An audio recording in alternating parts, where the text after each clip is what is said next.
श्री दुर्गा सप्तशती पाठ 9वां अध्याय और 10वां अध्याय। 9वां अध्याय निशुंभ वध। ध्यान। उन अर्धनारीश्वर का रंग बंदूक पुष्प और सुवर्ण के समान रक्त पीत युक्त है। उनकी भुजाओं में सुंदर स्फटिक की माला, पाश, अंकुश और वरद मुद्रा सुशोभित है। उनका आभरण अर्धचंद्र तथा वे 3 नेत्रों से शोभायमान हो रहे हैं। ऐसे अर्धनारीश्वर को मैं प्रणाम करती हूँ। राजा ने कहा, हे भगवान, आपने रक्त बीज वध संबंधित देवी चरित्र का विचित्र महात्मा मुझे बताया। रक्त बीज की मृत्यु के अनंतर क्रुद्ध, शुंभ और निशुंभ ने आगे क्या किया है, अब मैं उनका वर्णन सुनना चाहता हूँ। तब ऋषि ने कहा, हे राजन, युद्ध में रक्त बीज तथा अन्य राक्षसों के हनन से शुंभ निशुंभ के क्रोध की प्रकाष्ठा हो गई। इस प्रकार अपनी विशाल दैत्य सेना का संहार होते देख युद्ध क्रुद्ध निशुंभ देवी की ओर दौड़ पड़ा। उसके साथ ही दानवों की प्रमुख सेना भी थी। उसके आगे पीछे तथा पार्श्व भाग में बड़े बड़े अंगरक्षक दैत्य थे, जो कुपित होकर अपने होठ काटते हुए देवी को मार डालने के उद्देश्य से आए। महाबली शुंभ भी अपनी समस्त सेना के साथ मातृक गणों से युद्ध करने के पश्चात चंडिका के वध करने के लिए आ पहुंचा। इसके तदंतर शुंभ निशुंभ का घमासान युद्ध देवी के साथ होने लगा। वे दोनों महाबलवान दैत्य मेघों की तरह अपने बाणों से देवी पर भीषण वर्षा कर रहे थे। उन लोगों के निश्चित बाणों की से चंडिका ने अपने बाणों से काटकर शस्त्रों द्वारा उन राक्षसों के अंगों को पीड़ित कर डाला।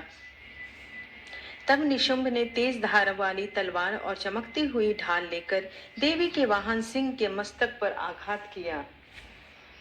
अपने वाहन सिंह के प्रहारित होने पर देवी ने क्षुरप्र नामक बाण के द्वारा निशुंभ की उस तलवार को काट गिराया तथा अष्ट रजत जड़ित ढाल को भी टुकड़े टुकड़े कर डाले। ढाल और तलवार से रहित होकर उस दानव ने शक्ति का प्रयोग किया, किंतु चक्र के द्वारा देवी ने उस शक्ति के 2 खंड कर दिए। तब निशुंभ क्रोध से तिलमिला उठा और देवी को वध करने के लिए अपना शूल संभाला, किंतु देवी ने उस शूल को अपने मुक्के की मार से ही चूर्ण कर डाला। तब उसने अपनी गदा को घुमाकर देवी पर आघात किया, परंतु वह गदा देवी के त्रिशूल से कटकर नष्ट हो गई। इसके अनंतर वह दैत्य हाथ में फरसा लेकर देवी की ओर बढ़ा। तब देवी ने अपने बाणों की वृष्टि से उस दैत्य को धराशायी कर दिया। अपने पराक्रमी भाई को धरती पर गिरते देख शुंभ अत्यंत क्रोधित होकर देवी को मारने के लिए दौड़ा। अपनी आकाशव्यापी लंबी अष्टभुजाओं से युक्त वह दैत्य रथ पर आयुधि से सुसज्जित होकर शोभित होने लगा। उसे आते देखकर देवी ने अपना शंखनाद और धनुष की प्रत्यंचा द्वारा रणस्थल में घोर टंकार दिया। इसके पश्चात संपूर्ण दैत्य सेना के तेज को नष्ट करने वाले घंटे के नाद से समस्त दिशाओं को गुंजायमान कर दिया। जिस सिंह की गर्जना को सुनकर बड़े बड़े मदमत गजराज भी सहम जाते थे, उस देवी वाहन सिंह ने अपनी दहाड़ से 10 दिशाओं को कपा दिया। तब माता काली ने आकाश में छलांग लगाकर अपने दोनों हाथों से पृथ्वी पर प्रहार किया। उस क्रिया से ऐसा भयंकर शब्द उत्पन्न हुआ जिससे पहले के सभी शब्द विलीन हो गए। तब शिवदूती ने असुरों के लिए अशुभ अट्टहास करके सब राक्षसों का दिल दहला दिया, परंतु इन सब से शुंभ को अत्यंत क्रोध हुआ। उस समय देवी ने शुंभ को लक्ष्य करके कहा, ओ दुरात्मन, खड़ा रह, खड़ा रह। तब आकाश मार्ग में खड़े सभी देवगण देवी की जय जयकार करने लगे। तब शुंभ ने ज्वालाओं से लपलपाती हुई अत्यंत भीषण शक्ति चलाई। अग्निमयी पर्वत के सदृश उस भयंकर शक्ति को देवी ने बड़े भारी लुआठी से दूर कर दिया। उस समय शुंभ के सिंहनाद से त्रैलोक्य गूंज उठे। हे राजन, उसकी ध्वनि से ऐसा प्रतीत हुआ मानो वज्रपात हुआ हो, जिसमें अन्य सभी शब्द समा रहे थे। शुंभ तथा देवी के परस्पर चलाए हुए बाणों को दोनों प्रतिद्वंदियों ने अपने बाणों पर सैकड़ों और हजारों टुकड़े कर डाले। तब क्रुद्ध होकर चंडिका देवी ने शुंभ पर अपने त्रिशूल से प्रहार किया। उस आघात को सहन न करने सकने के कारण शुंभ दैत्य चेतनाहीन होकर भूमि पर गिर पड़ा। इतने में ही निशुंभ की चेतना लौट आई और उसने बाणों की वर्षा करके देवी काली तथा उनके वाहन सिंह को घायल कर दिया। फिर उस असुराज ने अपने 10,000 हाथों को पैदा करके चक्रों के आघात से देवी को आच्छादित कर डाला। तब असह्य पीड़ा निवारिणी देवी दुर्गा ने क्रुद्ध होकर अपने बाणों से उन चक्रों तथा बाणों का काट दिया। तब देवी ने इस अतुलनीय शौर्य को देखकर शुंभ अपने सैन्य दल के साथ चंडिका का वध करने के उद्देश्य से हाथ में गदा लेकर बहुत वेग से उन पर झपटा। देवी ने अपनी तीक्ष्ण तलवार से उसकी गदा को काट दिया। गदा नष्ट होते ही उसने हाथ में शूल धारण कर लिया। देवताओं के पीड़क शुंभ को हाथ में शूल लेकर आते देख चंडिका ने बड़े वेग से अपना शूल चलाकर उसके वक्ष को विद्ध कर दिया। शूल से छाती छिद जाने पर उसी के समान महाकाय दैत्य उसकी छाती से निकलकर खड़ी रह करता हुआ बोलने लगा। उस निकलते हुए दैत्य की बात पर देवी ने अट्टहास करके दिया और तलवार से उसका सिर काट गिराया। तब वह दैत्य भूमि पर गिरकर ढेर हो गया। तत्पश्चात सिंह अपनी दाढ़ों से उस दैत्य की गर्दन जमाने लगा। यह दृश्य देख कर बहुत ही डरावना प्रतीत हो रहा था। उधर काली तथा शिवदूती ने भी दूसरे जानवरों को खाना शुरू कर दिया। कौमारी की शक्ति से विदारित होकर कितने ही महादानव नाश को प्राप्त हुए। ब्राह्मणी के मंत्र पुत्र जल के द्वारा कितने ही दैत्य निष्प्रभ होकर भाग गए। कितने ही दानव माहेश्वरी के त्रिशूल से छिन्न भिन्न होकर नष्ट हो गए। वाराही के तुतुन की मार से कितनों की हड्डी पसली चूर चूर हो गई। वैष्णवी ने अपने चक्र के प्रहार से राक्षसों के खंड खंड कर डाले। ऐन्द्रिय के हाथ से चलाए हुए वज्र से आहत होकर कितनों को ही अपनी जान गंवानी पड़ी। उस युद्ध में कुछ दानव नष्ट हो गए, कुछ भाग खड़े हुए तथा अगणित राक्षस काली, शिवदूती और सिंह के द्वारा काल को कबलित हो गए। इस प्रकार दुर्गा सप्तशती पाठ का 9वां अध्याय समाप्त हुआ। 10वां अध्याय।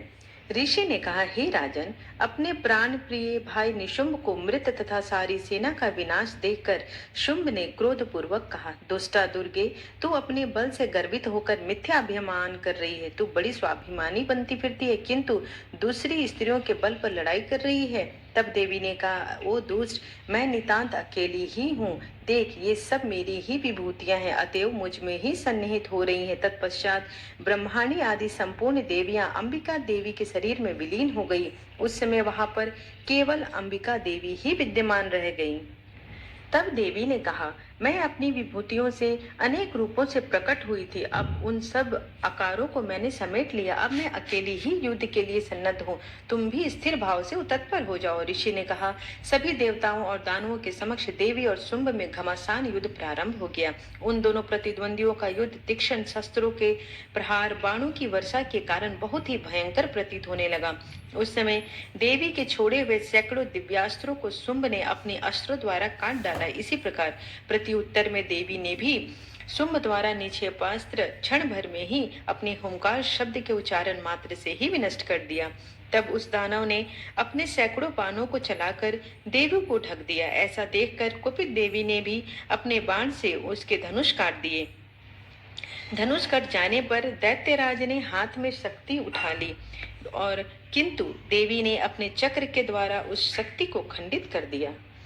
तदंतर उस दैत्य ने सैकड़ों चंद्रमा की भांति चमचमाती हुई ढाल तथा तलवार लेकर देवी पर आक्रमण कर दिया। तब चंडिका ने बाद उस दानव ने बाणों से उस चमचमाती हुई ढाल तथा तलवार को काट दिया। इसके बाद उस दानव के घोड़े और सारथी मृत्यु को प्राप्त हुए। धनुष को उसका कट खींच चुका था। फिर तो अब उसने अंबिका वध के लिए भयंकर मुदगर हाथ में उठाया। उस मुदगर को भी देवी ने अपने बाणों से काट दिया। फिर भी वह दैत्य हिम्मत न हार कर केवल मुक्का बांधकर द्रुत गति से देवी की ओर झपट पड़ा। उस दैत्य ने देवी के हृदय में अपने मुक्के से प्रहार किया और देवी ने भी उसकी छाती में एक थप्पड़ मारा। देवी के इस थप्पड़ से वह भूमि पर गिर पड़ा, किंतु वह संभल कर पुनः उठ खड़ा हुआ। फिर वह एकाएक देवी पर उछल पड़ा और देवी को लेकर आकाश में उड़ चला। तब देवी ने आकाश में निराधार रहकर ही उसके साथ युद्ध करने लगी। उस समय आकाश में दोनों परस्पर युद्ध करने लगे। उनके इस युद्ध को देखकर ऋषि मुनि विस्मित हो गए।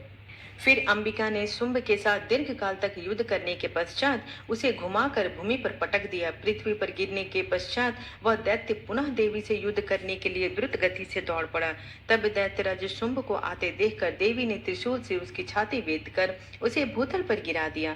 उस त्रिशूल के भयंकर आघात से आहत होकर उसके प्राण निकल गए और वह समस्त सागरों, द्वीपों तथा पर्वतों सहित संपूर्ण पृथ्वी को आंदोलित करता हुआ धरती पर आ गिरा। उस दुरात्मा के मृत्यु से समस्त विश्व आह्लादित हो गया। आकाश निर्मल दिखाई पड़ने लगा। उत्पात सूचक मेघ और उल्कापात सभी शांत हो गए। नदियां भी अपनी स्वाभाविक गति से प्रभावित होने लगी। उस दैत्य का क्षय होने से सभी देवों को अपार हर्ष हुआ और गंधर्व आदि मधुर गान गाने लगे। अन्य गंधर्व वाद्य वादन करने तथा अप्सराओं के नृत्य करने लगे। पवित्र वायु बहने लगी। सूर्य की मलिनता दूर होकर प्रभा चमकने लगी। अग्निशाला की बुझी हुई अग्नि प्रज्वलित हो गई तथा समस्त दिशाओं में गूंजने वाले भीषण शब्द भी शांत हो गए। इस प्रकार दुर्गा सप्तशती पाठ का 10वां अध्याय समाप्त हुआ। जय अम्बे गौरी मैया जय श्यामा गौरी, तुमको निश दिन ध्यावत हरि ब्रह्मा शिवरी। ओम जय अम्बे गौरी। मांग सिंदूर विराजत, टीको मृग मद को, उज्ज्वल से दो नैना चंद्र बदननी को। ओम जय अम्बे गौरी। कनक समान कलेवर, रक्तांबर राजे, रक्त पुष्प गले माला कंठन पर साजे। ओम जय अम्बे गौरी। के हरि वाहन राजत, खड्ग खपर धारी, सुर नर मुनि जन सेवत, तिनके दुख हारी। ओम जय अम्बे गौरी। कानन कुंडल शोभित, नासाग्रे मोती, कोटिक चंद्र दिवाकर, समराजत ज्योति। जय अम्बे गौरी। शुंभ निशुंभ विदारे, महिषासुर घाती, धूम्र विलोचन नैना, निस दिन मदमाती। जय अम्बे गौरी। चंड मुंड संहारे, शोणित बीज हरे, मधु कहटव दो मारे, सुर भयहीन करे। ओम जय अम्बे गौरी। ब्रह्माणी रुद्राणी, तुम कमला रानी, आगम निगम बखानी, तुम शिव पट रानी। ओम जय अम्बे गौरी। 64 योगिनी गावत, नृत्य करत भैरो, बाजत ताल मृदंगा, अरु बाजत डमरू। जय अम्बे गौरी। भुजाचार अति शोभित, खड्ग खपर धारी, मन वांछित फल पावत, सेवत नर नारी। जय अम्बे गौरी। कंचन थाल विराजत, अगर कपूर बाती, श्रीमाल के तुम राजत, कोटि रतन ज्योति।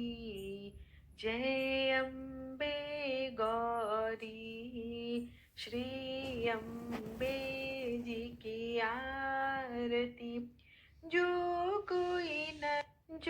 कोई नर गावे, कहत शिवानंद स्वामी, सुख संपत्ति पावे। जय अम्बे गौरी, मैया जय श्यामा गौरी।